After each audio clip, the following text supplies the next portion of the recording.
चांद मनुष्य का आदिम स्वप्न। मनुष्य ने जब से स्वप्न देखना शुरू किया तभी से चांद उसके ख्वाब का हिस्सा रहा।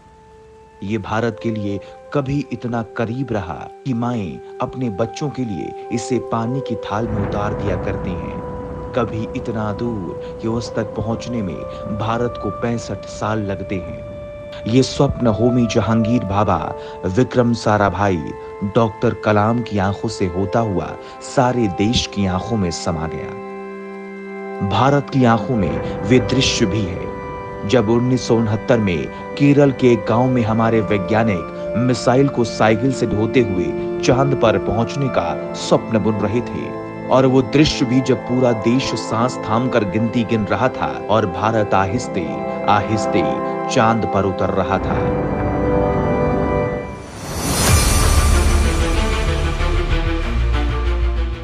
भारत का ये अभियान सफल हुआ 23 अगस्त 2023 को।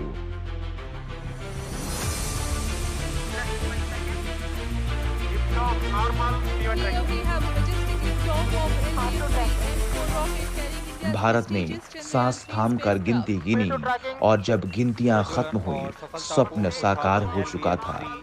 चांद भारत का था, भारत चांद पर था। भीम का रॉकेट आसमान को चीरते हुए अपनी भयानक दहाड़ से चारों ओर कंपन उत्पन्न कर भारत के चंद्रयान 3 ने चांद पर भारत के पांव के निशान छोड़ दिए, तिरंगा फहरा दिया था। रोमांचित करती है।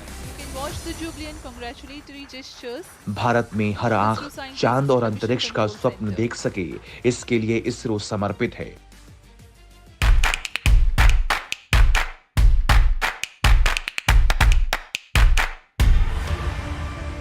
इसी कड़ी में गलगोटिया विश्वविद्यालय ने इसरो के साथ मिलकर 1 अगस्त से 3 अगस्त तक 3 दिवसीय विक्रम साराभाई स्पेस एग्जीबिशन का आयोजन किया।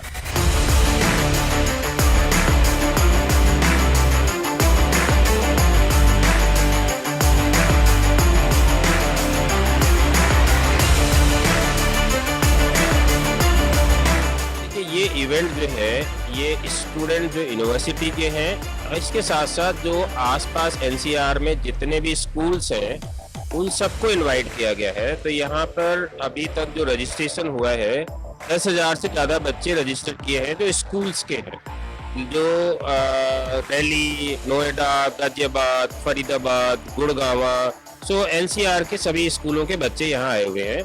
10,000 से ज़्यादा रजिस्ट्रेशन है और उन बच्चों को इसका एक्सपोजर मिलेगा।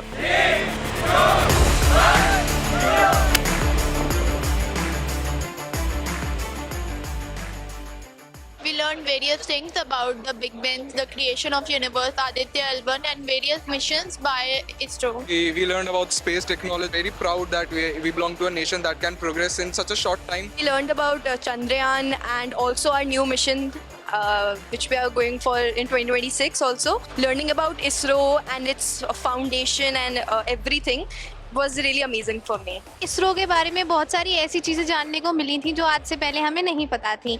जैसे मतलब जो सैटेलाइट्स होती हैं वो लैंड एरिया को मेज़र करती है, कहाँ पे फर्टिलिटी ज़्यादा है, सॉइल मैपिंग वगैरह सारी चीज़ें, और चंद्रयान 1, 2, 3 इन सब चीज़ों के बारे में भी हमें बहुत अच्छे से जानने को मिला। It's my privilege to be here. We are seeing a lot of exhibitions.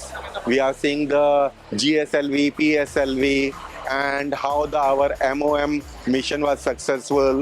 What are the land surfaces are there? Which type of the materials has been used in the satellites are there? What are the communication systems are there? How we are organizing it? And we are proud part of the Indian satellite system. Galgotia university आके काफ़ी अच्छा लगा।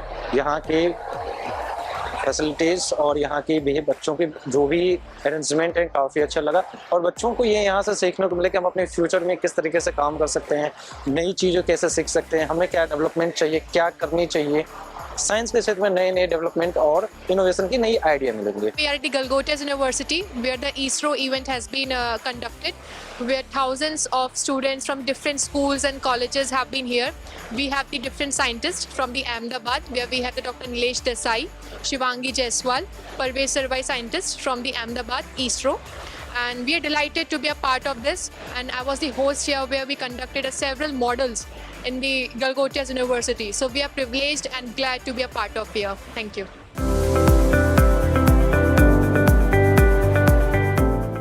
इसरो के तरफ से इतना बड़ा space exhibition organise किया गया था, इस एग्जीबिशन का मोटिव क्या है?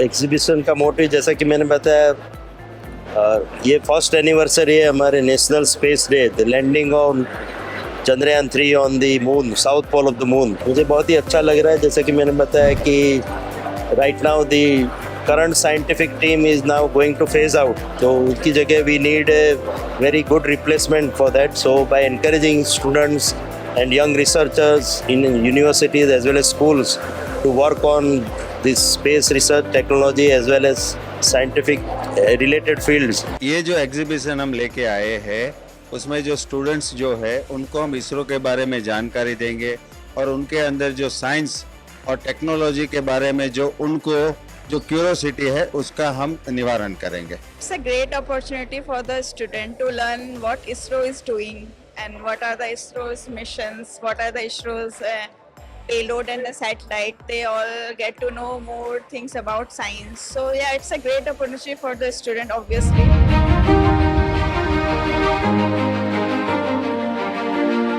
जल संरक्षण और नदियों को पुनर्जीवित करने वाले डॉक्टर राजेंद्र सिंह ने प्रदर्शनी के दूसरे दिन शिक्षकों और छात्रों को संबोधित करते हुए जल को जीवन का पर्याय बताया।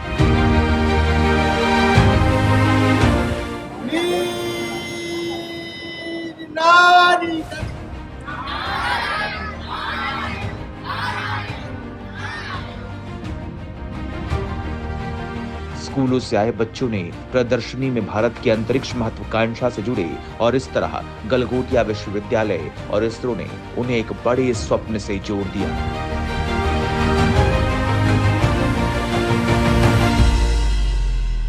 It was very informative and we had a really great time here. I am here at Galgotia University where we have all the type of information about science and Vikram Sarabhai. I am here at the Vikram Sarabhai Space Exhibition in Galgotia University. The exhibition is really good.